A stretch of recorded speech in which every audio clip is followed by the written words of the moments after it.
What's going on, guys? Welcome back to Surpac training. My name is Kobe and this is the 11th Surpac tutorial, and in this lesson we will learn how to do with outliers in data.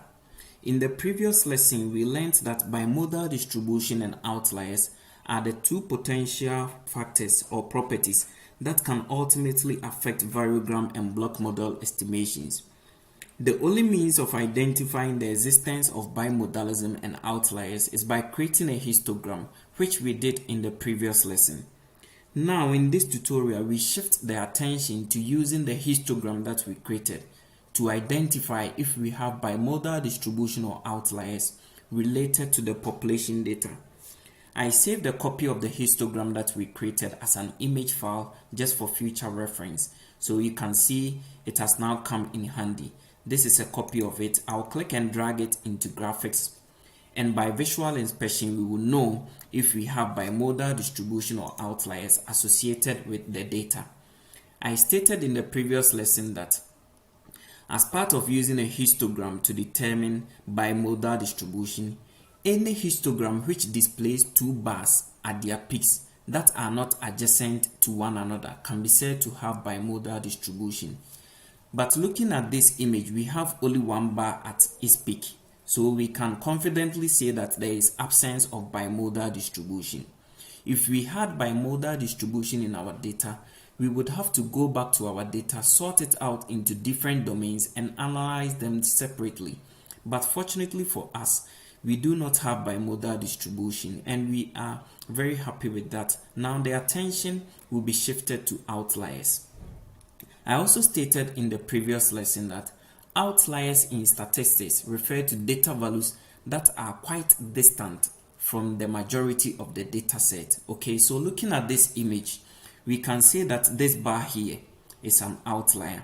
This same image, I edited it identifying this bar as an outlier. Okay, and this is it. So we can see clearly that this bar here is an outlier. It is relatively distant from the rest of the data set. Okay, again, if we take a look at the histogram and the cumulative frequency curve that we created, it is obvious that this bar is an outlier as it is distant from the rest of the bars here. With respect to the cumulative frequency curve, you can see all these points are close, okay, except for this point, which is relatively distant from the points here. So we can say that this point is an outlier. So now that we know we have outlier associated with our data set, we will have to go and deal with it. We have to find ways and means of dealing with it. The process of dealing with this outlier is called top cutting, okay, or applying a cutoff. That is, you are cutting off the outlier, you are top cutting it. Alright, there are so many methods which can be used to determine a top cut value, and these include histogram, confidence interval, percentile, experience. You don't have to worry about all these methods of determining a top cut value to apply in order to eliminate your outlier. The most commonly used one in Surpac is the histogram. Okay, so in using the histogram to determine the top cut value, you focus on the cumulative frequency curve. Okay, the point at which the cumulative frequency curve flattens off can be taken as the top cut value. Okay, so looking at this cumulative frequency curve, the point at which the cumulative frequency curve flattens off can be used as the top cut value. So from this statistics histogram that you are seeing here, it is sensible to say or to choose 3.75 as my top cut value, because this is the point at which the cumulative frequency curve flattens off. Someone could choose a value between 3.5 and 3.75, but this is my interpretation. I'm going by choosing 3.75. okay, that is the end of this bar. Alright, so now that we have chosen a top cut value of 3.75, I'll use this 3.75 and apply it to eliminate the outlier we have in a data set. I have demonstrated a similar process in lesson 9, where you kind of use the string mass tool to apply a cutoff. Okay, so this is our top cut value of 3.75. We will use it and apply it by selecting 3.75 to as the top cut value. We are trying to eliminate this point we have here. Alright, so that is all that this tutorial is about. Okay, so I'll close the window, and now we will go ahead and apply a cutoff to our data, or a top cut value to our data. Okay, so this is the composite file that we are going to concentrate on. I just want to save this file with a different name. Okay, it will be the same file but just difference in names. So I'll click save, and now I'll give it a different name, composite inside 2, and I'll save it. So it will go into my work directory. So I will have this similar file but difference in names. Okay, it's the same thing. Alright, I just don't want to alter the first one, so I have opened it and saved it with a different name, composite inside 2. Okay, now time for us to apply the top cut value of 3.75. I'll go over to file tools, string mask, and now I'll go into my work directory and select composite inside 2. Okay, and I'll give it a name because I'm doing top cutting. I'll give it a name, composite underscore top cut. Okay, the operation is to be done on all the strings of the composite inside 2, so no need to fill this field. Okay, no constraint. Then the field that I want to apply is D1, that is the first description field. Okay, the first description field of the composite contained gold values, and that is those values that I want to apply the top cut value of 3.75. So you will select the first description field, D1, description field 1, which contains your gold values. Alright, and this is the expression that I will enter in order to apply the top cut of 3.75. If D1 is greater than or equal to 3.75, then maintain that same value, 3.75, else keep the first description field. I go over the code. If the first description field is greater than or equal to 3.75, then assign a value of 3.75 to that value, else keep description field 1. Alright, so composite top cut will be created in my work directory. Don't forget the 2 here will be attached to this, so it will be composite top cut 2, and that will be saved in my work directory. We will go and take a look at that. Okay, so I'll click apply. So it will load the string data, and now it says composite top cut 2 string has been created. Okay, so I'll go into my work directory. This is it, composite top cut 2. You see it's the same file, except that when I right click and select edit to view the content, some values that were greater than 3.75, that is the top cut value, will have 3.75 applied to it. Otherwise it will keep the same gold values. Okay, so any gold value that is greater than 3.75 will have 3.75 there. Alright, like I said, by applying a top cut value of 3.75, you have eliminated the outlier.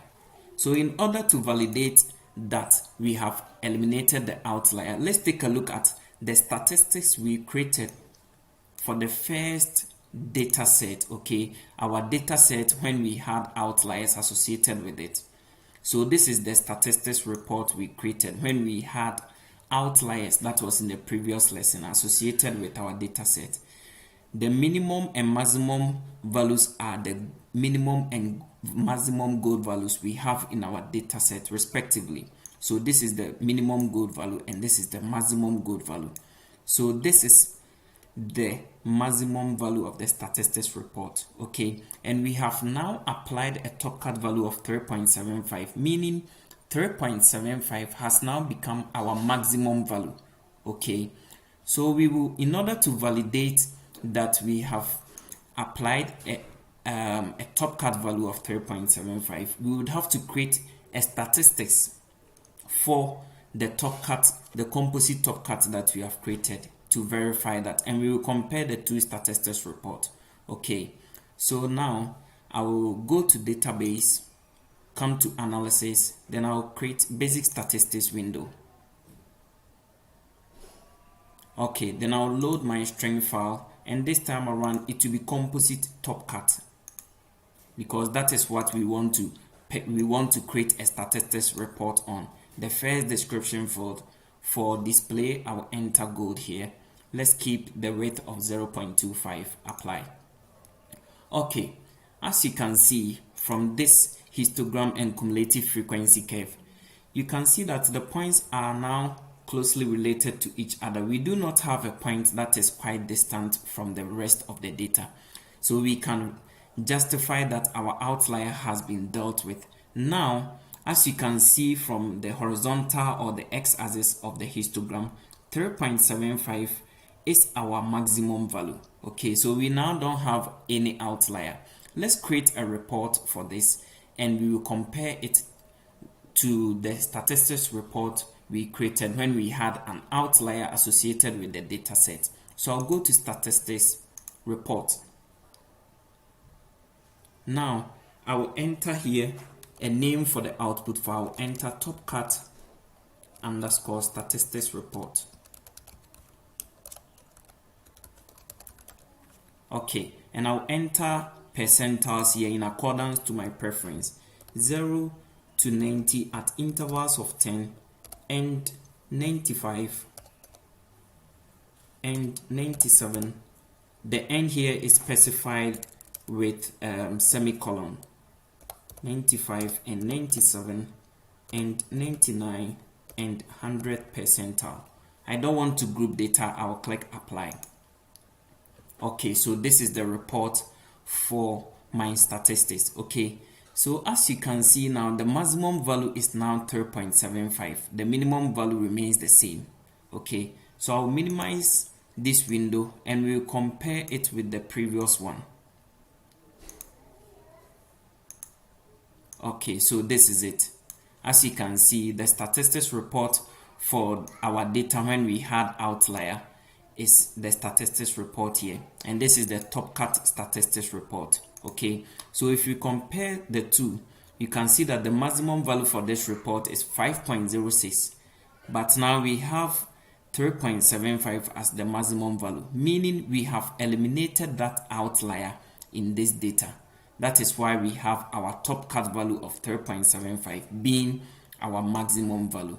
Okay, so we have validated our top cutting.